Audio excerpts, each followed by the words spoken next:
right, good afternoon. A few programming notes for you. We were supposed to have, as you know, the Deputy Secretary General here and others to brief you on the 4th International Conference for Financing for Development, which is scheduled to kickstart next week in Sevilla. We expect now that briefing take place in the middle of the week, but we'll confirm the exact date for you.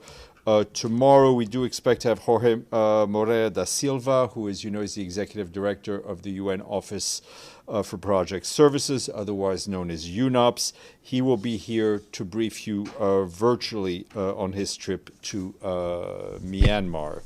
That'll probably be at noon or earlier, but we will let you know. Today at 5 p.m., the Secretary General will deliver remarks at a ceremony to welcome home the original UN Charter, 80 years after it was adopted. He will make remarks and point out that the Charter is more than parchment and ink. It is a promise of peace, a promise of dignity and cooperation among nations. He will say that today, as our world faces age-old challenges and newer threats like climate and runaway technology, we have the tools and the norms of international law to guide us, starting with that charter. Also, quick announcement from our friends at the Office of Disarmament Affairs. Member states are gathering at UN headquarters this week, starting today until June 27th, for the preparatory meeting of states on the, quote, global framework for through-life conventional ammunition management. As you will recall, member states in 2023 adopted the global framework, which serves as an international instrument containing political commitments to prevent diversion, illicit trafficking, and misuse of ammunition. This week's meeting offers an important opportunity to establish a robust and an effective follow-up and review mechanism to support the implementation of these political commitments. I will start off with a statement from the Secretary General on the attacks, the terrorist attacks we saw in Damascus over the weekend. The Secretary General strongly condemns the terrorist attacks that took place on Sunday at the St. Elias Church in Damascus. He expresses his deepest condolences to the families of the victims and wishes a swift recovery to all those injured. The Secretary General reiterates that all perpetrators of terrorism must be held accountable. He takes note that the Syrian interim authorities have condemned this attack and, after preliminary investigation, attributed it to the Islamic State of Iraq and the Levant, ISIL. Secretary General calls for a full investigation.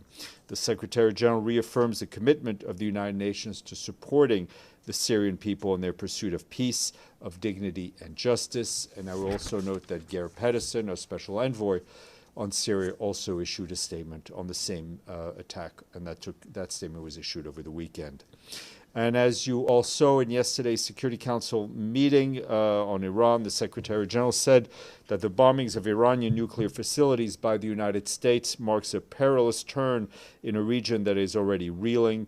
He warned that we are now risk descending into a rat hole of retaliation after retaliation. The Secretary General told the Council that the Non-Proliferation Treaty is a cornerstone of international peace and security, and Iran must fully respect it.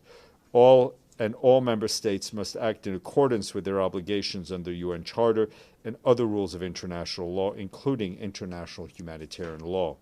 In a statement over the weekend, the Secretary General said at this perilous hour it is critical to avoid spiral of chaos, and reminded Council members that there is no military solution.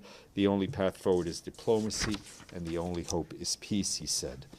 Also, you will have seen that over the weekend we issued yesterday, we issued a statement in which the Secretary General strongly condemned the attack by unidentified armed elements on a convoy of UN peacekeepers in the Central African Republic.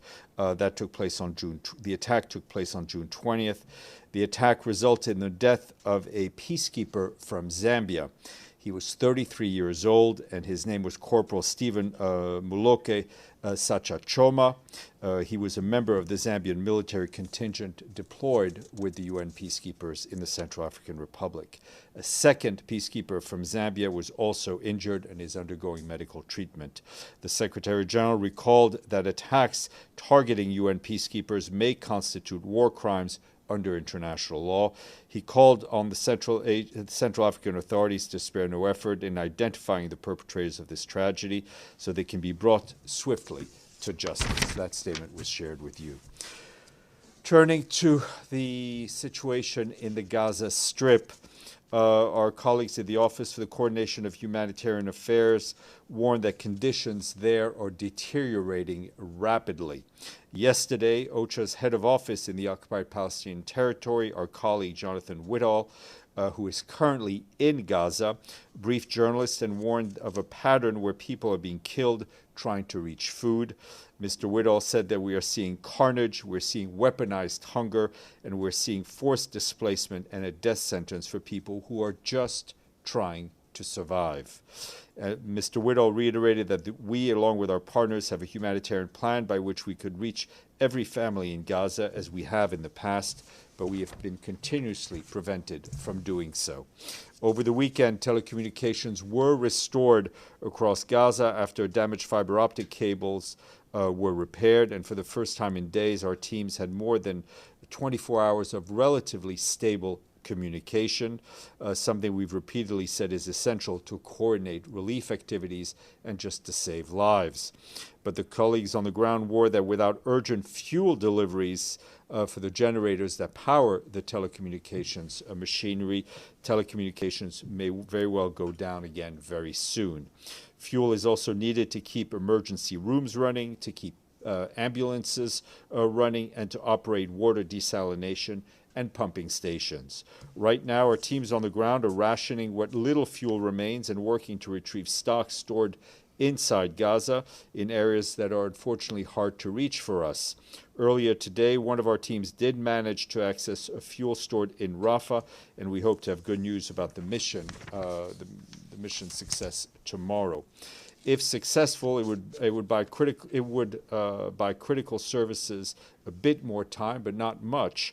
OCHA stresses that Israeli authorities need to facilitate movements of fuel in sufficient quantities into and throughout Gaza, including to and within the north, where fuel movements have been often denied. You will recall that most of Gaza is in areas, most people in Gaza are in areas. Let's try that again. You will recall that most of Gaza is in areas where our teams are required to coordinate every movement with the Israeli authorities. On Saturday and Sunday, we and our partners attempted to coordinate 16 humanitarian movements, but half of them were denied outright, hindering the trucking of water and fuel, the provisions of nutrition services, and the retrieval of bodies.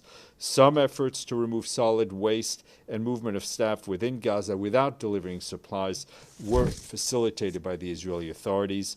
Meanwhile, most of Gaza also remains under displacement order. Just today, the Israeli authorities issued another such directive, this time for 2 neighborhoods in Khan Yunis, including 2 hospitals, Al-Amal and Nasser Hospital. While Israeli authorities have clarified the hospitals are not required to evacuate, OCHA says the designation is nonetheless hindering access to those critical facilities, both for patients who need help and for medical staff who need to treat those patients.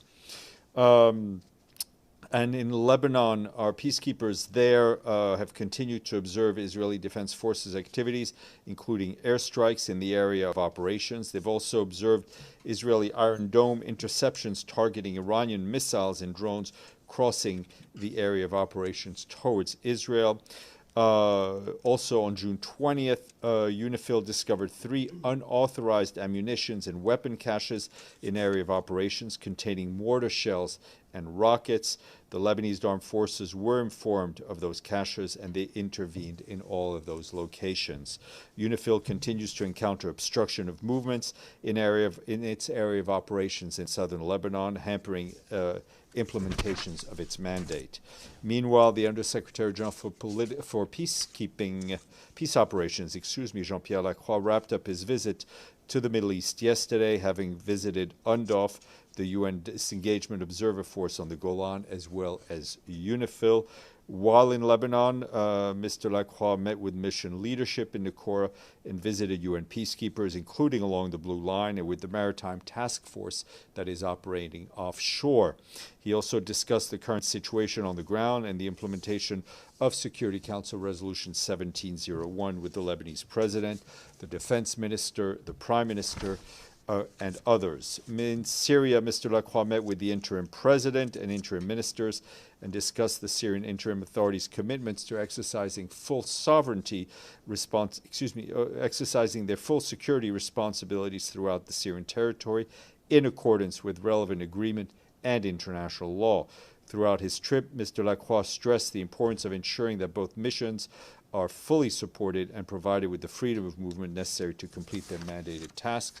And we're trying to hope to get Mr. Lacroix here to talk to you soon. Turning to the Democratic Republic of the Congo and another one of our senior officials, and that is Tom Fletcher, our emergency relief coordinator. He arrived today in the DRC for a 4-day visit to meet with the leaders of the country as well as aid workers and communities impacted by the conflict in the eastern part of the country. Today in Kinshasa, Mr. Fletcher held talks with the Minister of Foreign Affairs, Therese Kaikwamba Wagner, and other senior officials. They discussed urgent humanitarian challenges facing the country, including displacement, access to vital aid, and the protection of civilians in conflict-affected areas. Mr. Fletcher commended the resilience of the Congolese people and reiterated our commitment to working hand-in-hand with the authorities and local partners to support a humanitarian response and to promote stability there. Moving to Sudan, which continues to be an area of great worry for us, and we, of course, remain deeply concerned over the impact that severe funding cuts are having on the humanitarian response in that country. Just one example of the severity of these cuts have had on our efforts to reach people in need. Our colleagues at the UN Population Fund tell us that significant shortfalls have forced the agency to withdraw from more than half of the 93 health facilities that have been supported across the country. While UNFPA and its partners continue to provide the much-needed services for reproductive health and protection, it has received just a quarter of the funding it needs for the year. Our colleagues warn that this major gap in resources is putting critical services and safe space for women and girls at risk. We underscore once again the urgent need for sustained funding as well as unhindered access to address the worsening situation in Sudan at a time where the needs are great. Turning to Ukraine, our colleagues at the Office of the Coordination of Humanitarian Affairs tell us that according to authorities today in Kyiv in early morning, strikes were reported, they injured and killed civilians. Part of an apartment block was deployed and other residential building and university premises were damaged. Since Friday, authorities have reported at least 21 civilians killed and 120 injured, including children. Civilian casualties, damage to homes, were also reported in the regions of Chernihiv, Donetsk, Dnipro, Kharkiv, Odessa, Sumy, and Zaporizhzhia. An ambulance station was damaged in Odessa, and around 70,000 people were left without power in Odessa and Zaporizhzhia. Humanitarian organizations responded rapidly and delivered emergency shelter, kits, hot meals, and psychosocial support. And turning to a difficult situation much closer to these shores, and that is Haiti. Our humanitarian colleagues say they're concerned by the sharp rise in gender-based violence amid worsening insecurity and large-scale displacement. Our humanitarian partners report that more than 3,800 incidents of gender-based violence were reported between January and May of this year. The vast majority of them perpetrated by armed men. A sharp 41% increase has been observed between April and May of this year alone, with cases rising from nearly 2,700 to more than 3,800 incidents in just 1 month, the vast majority affecting women and girls. Internally displaced people account for more than 60% of survivors. Rape remains the most commonly reported violation, representing nearly half of all cases, with half involving collective rapes. Most attacks occurred in homes and on the street, underscoring the extreme risk faced by women and girls and as they just go about their daily lives. The Center Department in Haiti recorded the sharpest increase, with over 50% since April, closely linked to recent waves of displacement. Our humanitarian partners are also working to provide referrals as well as medical and psychosocial support services. However, protection services remain critically underfunded. Access to care is severely limited. The $908 million 2025 humanitarian appeal and response plan is just 8% funded, with only $75 million in the bank. Without additional resources, the most vulnerable, especially women and children, will continue to pay the highest price. Also want to flag this morning in the Security Council, the Special Representative, the Secretary General, head of the UN political mission in Afghanistan, Rosa Otunbayeva, briefed the Council, noting that upon the guidance of the Security Council and based on the November 2023 independent assessment, the UN has sought to create a framework for more coherent, coordinated, and structured engagement with Afghanistan's de facto leaders. She said that's based on our extensive outreach. Afghans across the country feel that they and the country would be in far worse place without the presence and assistance of the international community. Also briefing Council members was Joyce Masuya, our Deputy Emergency Relief Coordinator, who warned that funding cuts continue to hinder humanitarian response and that 420 health facilities have been forced to shut due to lack of funding, depriving more than 3 million Afghans life-saving health services. For her part, the Executive Director of UN Women, Sima Bahous, said the recent escalation in the Middle East, including Iran, home to more than 3 million Afghan refugees, have intensified regional and global instability. All those remarks were shared with you. A quick report from WMO, the World Meteorological Organization, shows that Asia is currently warming twice as fast as the global average. It's fueling more extreme weather and taking a heavy toll on the region's economies, ecosystems, and societies. That report is out. Also today, the Internet Governance Forum starts in Lillestrøm, Norway, brings together more than 7,000 participants from 170 countries for discussions under the theme Building Digital Governance Together. Conveyed by the Secretary General, the IGF is the world's leading platform for open and inclusive dialogue on digital policy. The session marks the 20th anniversary of the Internet Government Forum, and discussions will contribute to the Global Digital Compact adopted by member states last year. The key topics include artificial intelligence, digital inclusion, online safety, data protection, closing the digital divide, especially for the 2.6 billion people who are still offline. A few appointments to share with you. Today, the Secretary General, following consultations with the UN University, is appointing Aya Suzuki of Japan as Senior Vice Rector for the UN University. She succeeds Sawako Shirahase of Japan, to whom the Secretary General is grateful for her dedication and her service. Ms. Suzuki is a distinguished Japanese development economist whose main research interest is examining how developing countries can reduce poverty levels, with a particular focus on agricultural development.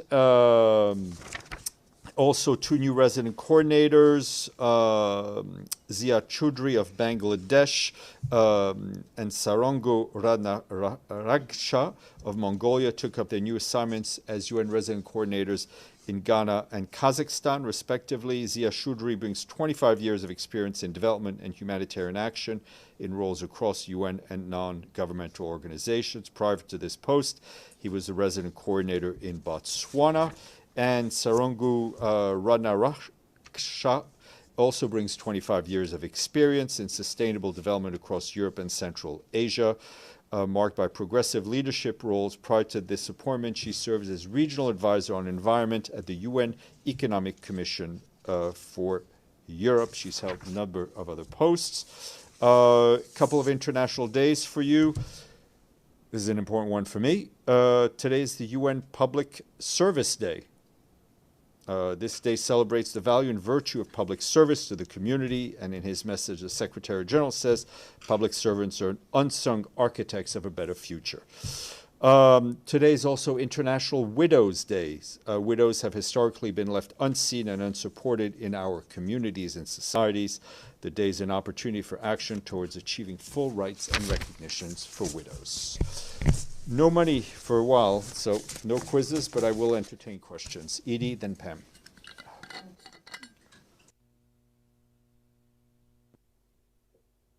Thank you, Steph. The Secretary General has been pressing for a return to diplomacy to try and end the Israel-Iran conflict. Has he been making calls? Is the UN involved in any way in trying to pursue this? He spent most of the morning speaking to his senior advisors in the region. When I have updates for you on other contacts, I will share them with you. Is he trying to promote a return? I mean, I think what he said and what he's doing publicly and both privately is being supportive of any diplomatic efforts that can be restored. Pam. Thank you, Steph. You mentioned the Syria attack on the church in Damascus. The death toll is going up quite a bit. And as you know, Abu Khazra, the newly appointed defense minister, is on the record saying Christians are not welcome in Syria. Do you think the UN is, not the UN, but do you think the new government in Syria is doing enough for ethnic minorities? You said a statement, but for Druze, Christians, allies. I mean, I think we've seen minorities in Syria being challenged. I think we've also seen the government place a lot of efforts in reassuring those minorities. It is imperative for the interim authorities to ensure that all minorities, whether they be religious, ethnic, or others, feel welcome and have their voices heard in Syria. Just to follow up on Edie's question, is there any country that this SG is pursuing or thinks could be a mediator in the U.S.-Iran Israel conflict? Russia has offered, France has offered. Look, I think it is, there are different countries that can offer different avenues of diplomacy. We'd seen Oman being very productive in that sense. And I think anyone that can help should help. Benno, then Deji. Thank you, Steph, and thank you for your public service. Thank you. U.S. President Donald Trump floated the idea of regime change in Iran. Israel bombarded a prison today in Iran with political prisoners. Does the SG think that regime change in Iran, what's his position? Look, I mean, the Secretary General stands against any unilateral force that would make the situation in the region even worse. And I think he has condemned every escalation in this conflict. What we need to see is not more missiles going both ways or different ways. What we need to see is, as we said, a return to diplomacy. Would regime change make it worse? I think any increased use of force outside of the bounds of international law would make it worse. Do you see the Iranian government as legitimate representation of the Iranian people? The issue of a government's representation within the United Nations is one that is for member states to observe. For our part, we continue to deal with the government in Iran as we do with every other government that is within these United Nations. Deji, then Volodymyr. Yesterday, I asked Ambassador Denun this. I will ask you the same question. Does the UN think now it's a safer place after the use of force by the United States? Say again? Is Middle East a safer place after the U.S. used the force? The more we see unilateral use of force, the more we see violations of international law, the riskier the region gets. So we know there's this possibility that Iran might close the Strait of Hormuz. What's the position from the Secretary General?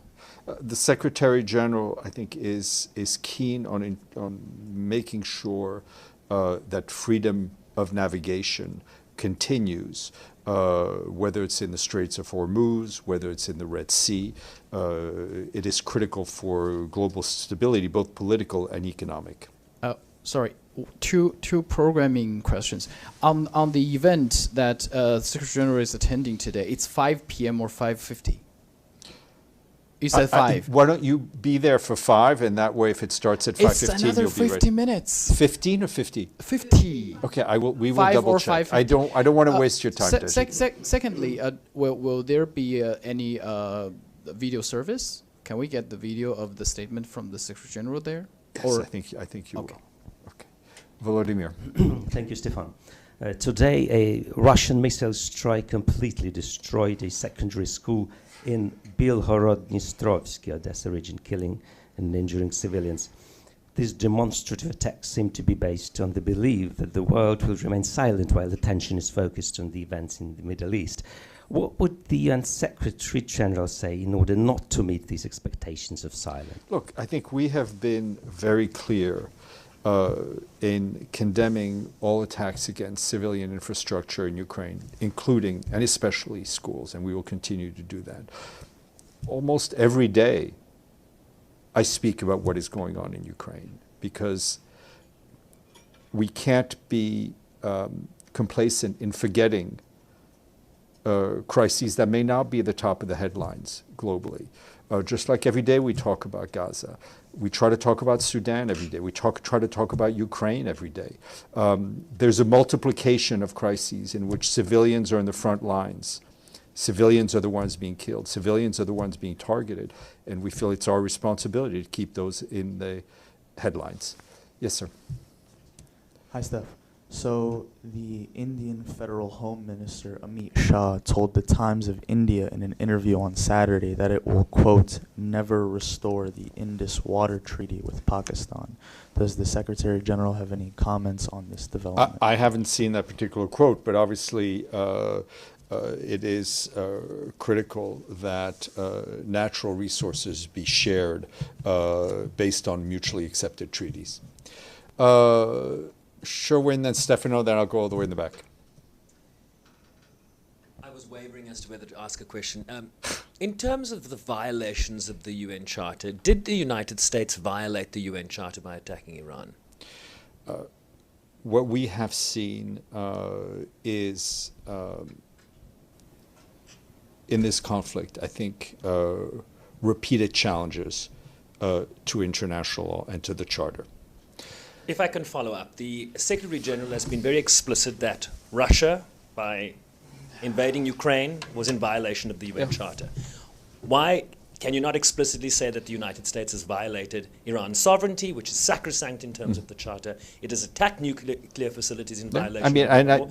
It's a yes or no question. I think the answer is in the statements the Secretary General has made. Stefano.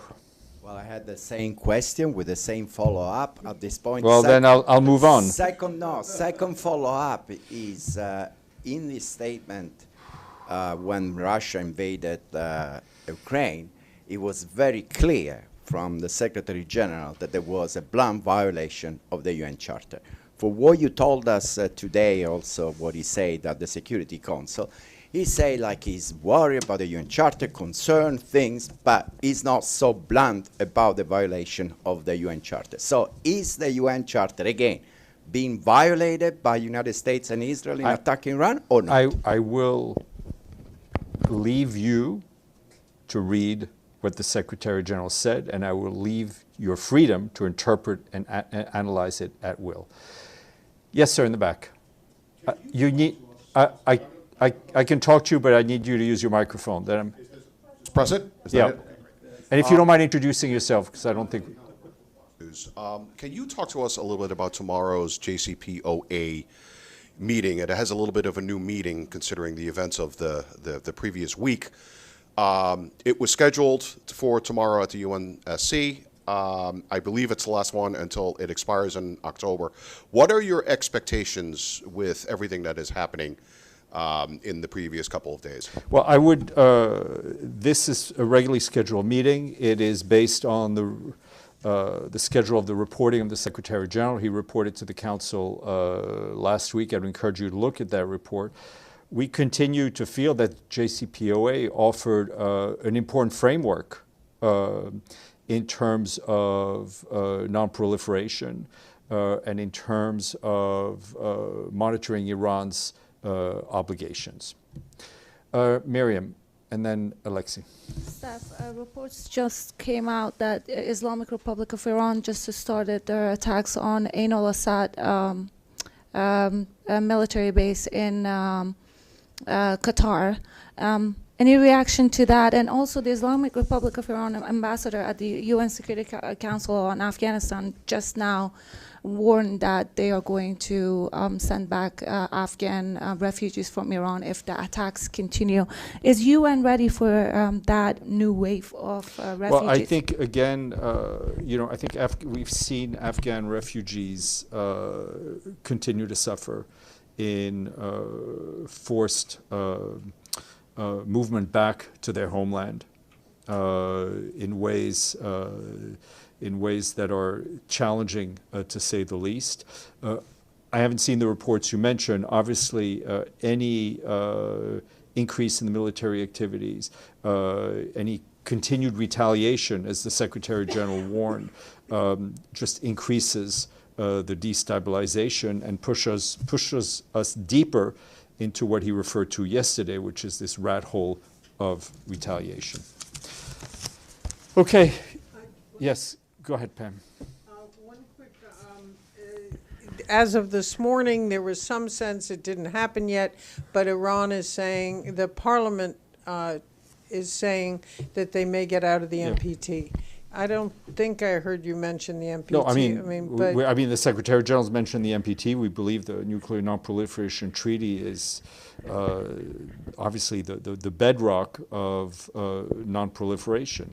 I'm going to go to Abdel Hamid because I failed to call on him earlier. Or then Alexei, sorry.